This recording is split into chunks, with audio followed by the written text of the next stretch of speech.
All right, today we're going to tackle a question that honestly gets to the very heart of how we all work, live, and, well, just organize ourselves in general. I mean, it's a huge question, right? Just think about it for a second.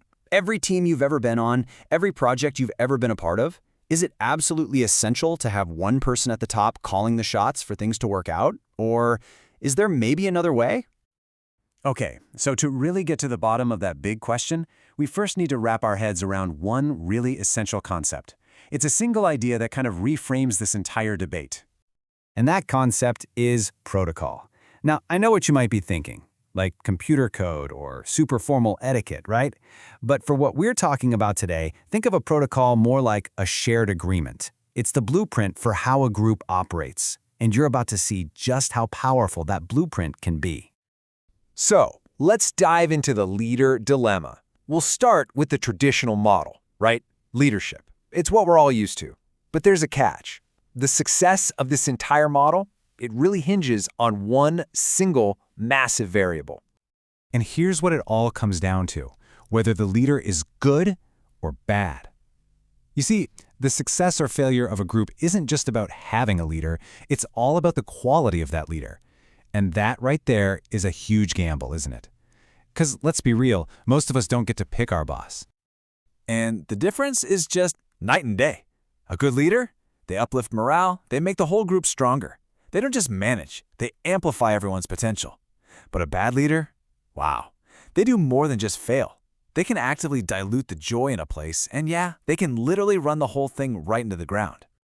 So really, it's the difference between clear, focused direction and just total disarray.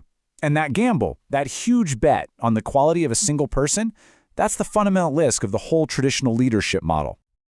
Okay, so this all leads to a pretty logical next question, doesn't it? If a bad leader is such a massive risk, what if we just got rid of the leader entirely? What if we tried to govern ourselves?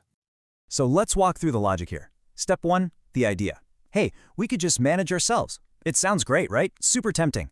But then you hit step 2, the reality. The truth is, without some kind of guiding force, groups just tend to drift into that same chaos we were just talking about. And that brings us to step 3, the insight. The real breakthrough isn't to get rid of leadership, but to completely redefine it as a shared set of rules that everyone can get behind.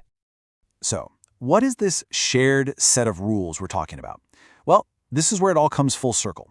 It's that concept we introduced right at the very beginning. It's the power of protocol. And this is really the core argument. A protocol can act as a form of leadership that everyone can stand behind. Why? Because it's impartial, it's consistent, it's something the entire group can believe in because they're all operating under the very same system. You're basically replacing the huge gamble on a single person with the stability of a shared agreement. And the benefits of this kind of approach are pretty huge. For one, it raises morale because a good protocol is fair to everyone. It also holds people accountable, but without all the favoritism. And, this is key, it allows for adjustment. If a rule isn't serving the majority, the group can change it. It really helps maintain the group's morality from the inside out. All right, so as we start to wrap this up, let's take this really powerful idea of protocol and bring it down from the group level to something a bit more personal for a final thought. I love this quote. A routine is just a dance you do with time. Sometimes you lead, sometimes it trips over your feet. And isn't that so true? When you think about it, our own personal routines are just protocols we set for ourselves. They're the systems we use to lead our own lives. And just like a group's protocol, sometimes they guide us perfectly. And, well, other times, we got to adjust them so we don't trip over our own feet. And that really is the question I want to leave you with. Think about the teams and groups you're a part of. What's truly leading them? Is it a person with all their human strengths and weaknesses?